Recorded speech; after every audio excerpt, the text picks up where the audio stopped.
आज पर्वत पर उड़ेला गुलाल, होलिया खेले शिव गुरु।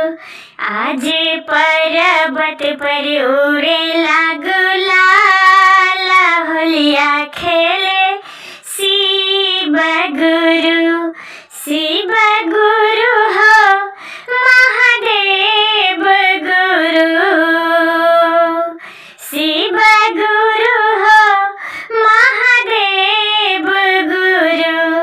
आज पर्वत पर उड़ेला गुलाल, होलिया खेले शिव गुरु। आज पर्वत पर उड़ेला गुलाल, होलिया खेले शिव गुरु। के सजाबे आज घरवा आंगनमा हो, के सजाबे आज घरवा दुआरवा हो। के बैठी गावेला फागुन, होली खेले शिव गुरु। के बैठी गावेला फागुन, होलिया खेले शिव गुरु। आज पर्वत पर उड़ेला गुलाल, होलिया खेले शिव गुरु। आज पर्वत पर उड़ेला गुलाल, होलिया खेले शिव गुरु। गौरा सजाबे आज घरवा आंगनमा हो, गौरा सजाबे आज घरवा दुआरवा हो। घरवा दुआरवा हो, घरवा आंगनमा हो। शिव गुरु बैठी गावे फागुन, होली खेले शिव गुरु। आज पर्वत पर उड़ेला गुलाल, होलिया खेले शिव गुरु। आज पर्वत पर उड़ेला गुलाल, होलिया खेले शिव गुरु।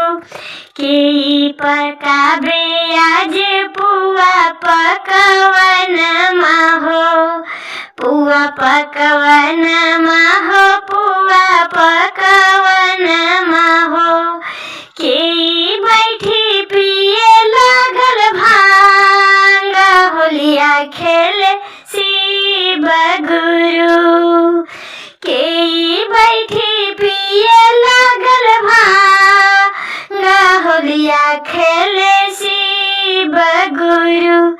आज पर्वत पर उड़ेला गुलाल, होलिया खेले शिव गुरु। आज पर्वत पर उड़ेला गुलाल, होलिया खेले शिव गुरु। गौरा पकाबे आज पुआ पकवानमा हो, पुआ पकवानमा हो, पुआ पकवानमा। गौरा पकाबे आज पुआ पकवानमा हो, पुआ पकवानमा हो, पुआ पकवानमा। शिव गुरु पिए बैठी भांग, होलिया खेले शिव गुरु। शिव गुरु बैठी पिए लगलन भांग, होलिया खेले शिव गुरु। आज पर्वत पर, आज पर्वत पर उड़ेला गुलाल, होलिया खेले शिव गुरु। आज पर्वत पर उड़ेला गुलाल, होलिया खेले शिव गुरु।